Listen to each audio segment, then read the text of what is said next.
Well, Israel and Hamas have apparently agreed to a ceasefire, but here in the U.S., violence against the Jewish community is reaching terrifying levels. And just the past week, Jewish people from New York to L.A. and all points in between have been assaulted and threatened and terrorized, and synagogues have been vandalized. Some say the recent trend of progressives calling Israel an apartheid state is making things worse, fanning the flames of anti-Semitism. Over the weekend, progressives condemned the rise in anti-Semitism, while Biden finally got around to posting a tweet about it today. But is it too little too late to reverse this horrifying trend? Joining me to discuss, human rights attorney and founder and director of the Lawfare Project, Brooke Goldstein, joins us from Israel. Thank you so much for coming on the show. I know it is very, very, very early in the morning for you.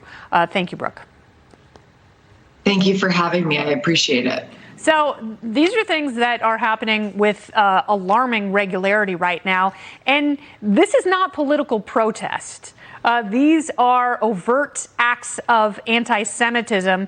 What is going on within the Democrat Party that squad members are calling acts of Israel war crimes and referring to it as an apartheid state? Do you think that's making things worse? Yeah, absolutely. I mean, I have to say that the last week and a half really has been the scariest of my life. As you mentioned, I'm here in Israel with my family.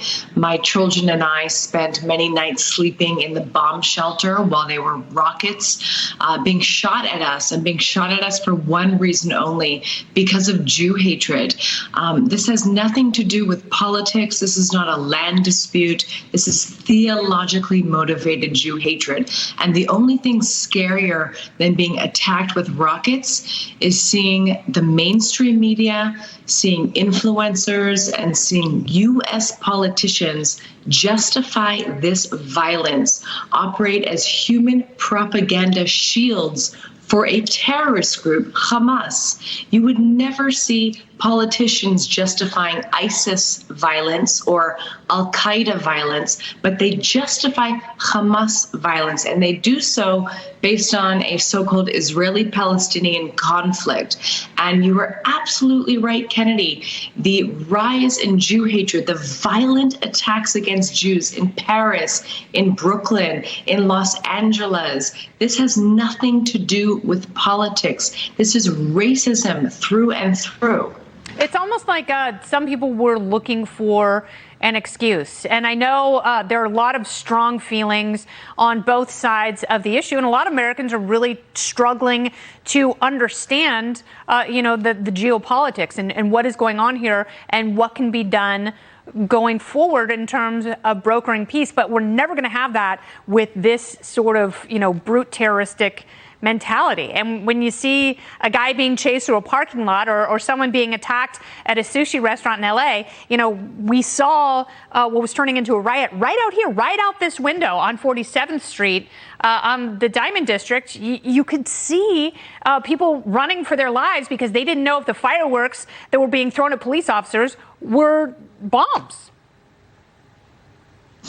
Right. And could you imagine if this was happening to any other minority community, if gangs were roaming Manhattan, going around beating up Black people, or going to restaurants asking the patrons if they're Muslim or not, and if they said yes, attempting to beat them up, there would be national outcry. There'd be worldwide outcry. And yet the anti-Semitism is this last socially acceptable form of bigotry, where you can use a foreign conflict happening thousands of miles away as an excuse to beat up a Jew. Now, the other thing is the misinformation, the level of falsities and misinformation that are being spread. I just have to say, one, that Sheikh Jarrah neighborhood, that a municipal court decision about tenants not paying their rent to a landlord, this is literally being used as an excuse to justify over 3,000 rockets being lobbed at American civilians. Can you imagine if, in protest of American immigration policies, Mexico would lob 3,000 1,000 rockets at the United States?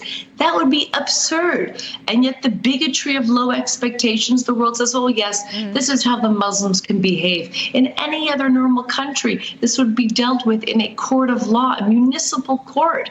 And this has resulted in a war and the world excusing it. It is outrageous. And one more point.